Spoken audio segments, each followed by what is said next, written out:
jonka sinä tiputit sinun tämän kauden viimeisellä SM-vedolla 4. Kyllä, näin pääsi käymään. Ja miehellä on kumminkin täysin uusi auto, mutta ei ole täysin uusi auto. Niko Väättälä.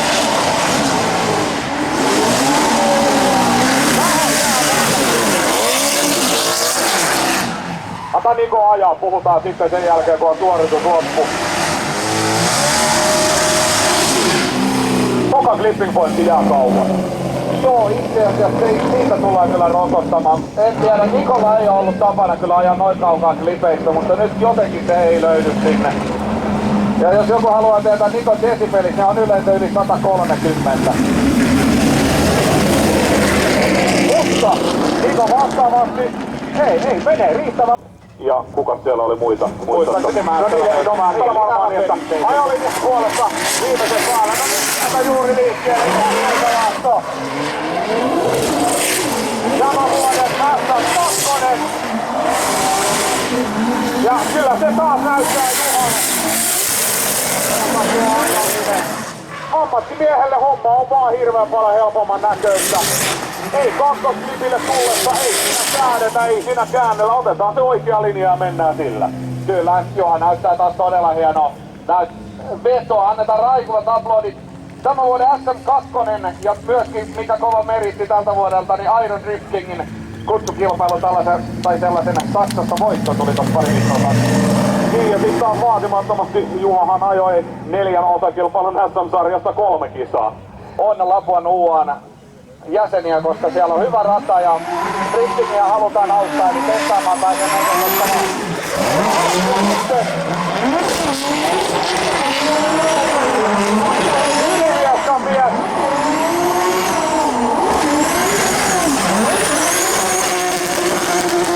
En enää muistanut, että hän on ollut ajamassa, kun numeron mukaan hän ei pitäisi tästä kohdassa ajaa, mutta hänhän ajaa ihan kivasti. Niko Keskikorpi. Joo, sanotaan, mä näen tuolta miehen ilmeistä sieltä.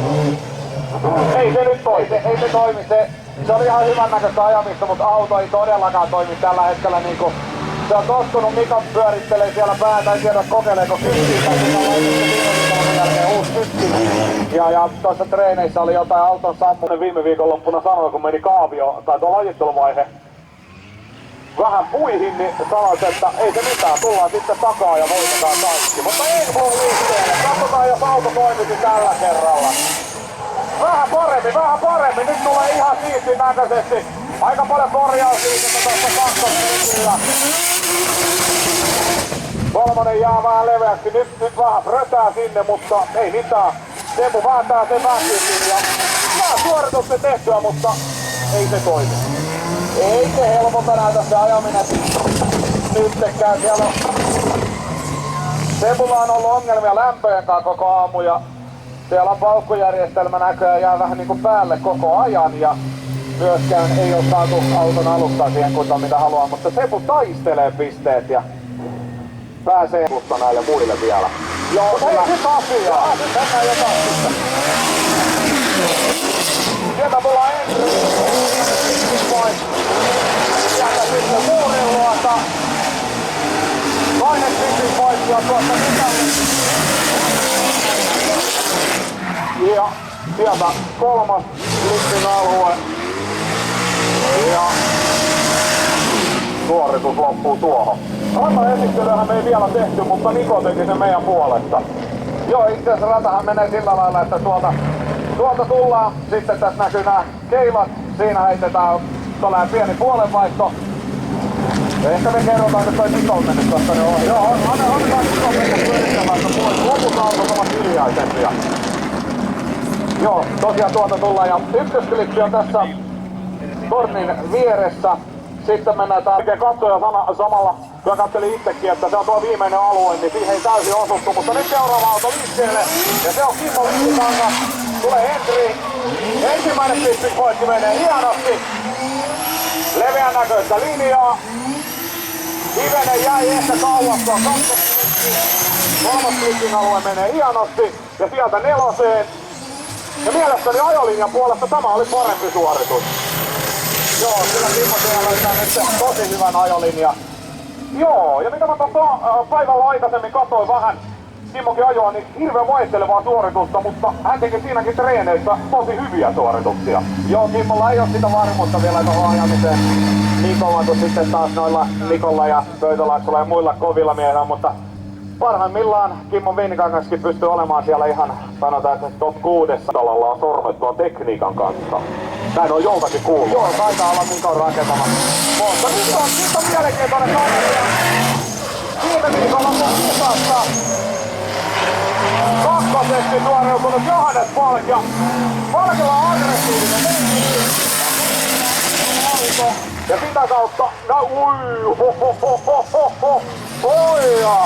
pikkasen jo suuputtaa tonne viimeiselle klipille, mutta oli aika raju kulma tonne neloselle tullessa. Joo, siinä itse asiassa tonne päätyy kun mennään, niin siinä pitää mennä käsijarrulla ja jalkajarrulla, tappaa se vauhti, mutta oli pojat Falkilla siinä yritystä ja sanotaan näin, että mies on tänä vuonna ajanut todella hienosti.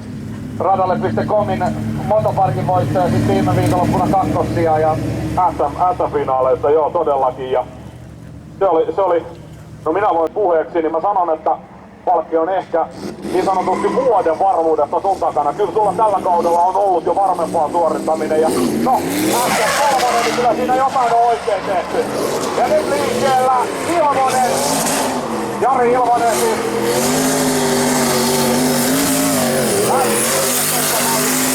Hienolla kulmalla tullaan Töyskyltä kolmosflipping alueelle. Ja nyt on siis pikkasen haasteellista tuo nelosalue, mutta näyttävä linja. Ilmosen Jari itse asiassa ajanut koko kauden sellaisia hyviä vetoja, sieltä löytyy sellaista timanttia, mutta se on juuri tässä samassa kastissa, että varmuutta ei myöskään ole siellä. Tuohon kakkosflipille tultaessa tuomaristo ei tykkää siitä, että eturenkalla ohjata, eli jokaisesta korjauksesta soittanut suuta enää. Mäkään en oo paljon Juhalle koskaan suuta soittanut. Nyt liikkeelle Jarmo Roukala. Eikä ole. Roukala on ilmeisesti myös keskeyttäneiden listaa. Kyllähän tämä on Juho Pirik ja hän on saanut oman autonsa kuntoon. Tämä on viidensä autolla liikenteessä. Joo, eihän tämä nyt ole. Hyvä korjaus Villeltä, mutta katsoo vaan keuloa ja se oli hyvä näköinen veto. Kyllä, sieltä löytyi ja itse asiassa sellainen, että auto on taidettu saada eilen yömyöhään vasta ekaa kertaa käyntiin, eli torstaina kun oli jo hanskat lyöty tiskiin, kun oli tullut väärät runkolaakerit. Mutta sen jälkeen oli perjantai-aamuun saatu sitten jotenkin toimitettua oikeanlaiset ja moottorit kasaan ja tänne jotenka hieno tsemppi ollut. Juttelin tossa, katsotaanpa kuinka pitkälle tänne päätyy tullaan, olkaa siellä valmiita. Tommi on koko päivän vetänyt leventä linjaa. Tommi Revonniemi siis liikkeellä. Loppa Revonniemi. 50 vuotta ikää on miehellä. Ja kyllä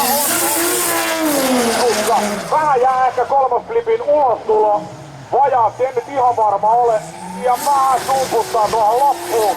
Ja pikku puutuminen siihen nelosflipille. Siitä rokotetaan, mutta vähän tässä nyt pisteitä saadaan. Kyllä siinä on hyvää suorittamista Tommilla nyt koko ajan. Pari pientä virhettä siellä tosiaan oli. Ei ihan ajolinja ei ole täydellinen tässä kolmosella eikä myöskään tuolla nelosella ja pieni sumppaus sitten vedon loppuun. Mutta Tommi on ajanut tänään hienoja vetoja. Se on vaan pari kertaa pinnannut tonne viimeiseen kurviin. Mikäli onnistuu, tulee ottaa mössä. Siis onhan sitä podattu aika paljon ja tehty uudet tekniikat ja kaikki, mutta sanotaan näin, että rupeaa olemaan laite tuttu. Kimmo Subarullaan ja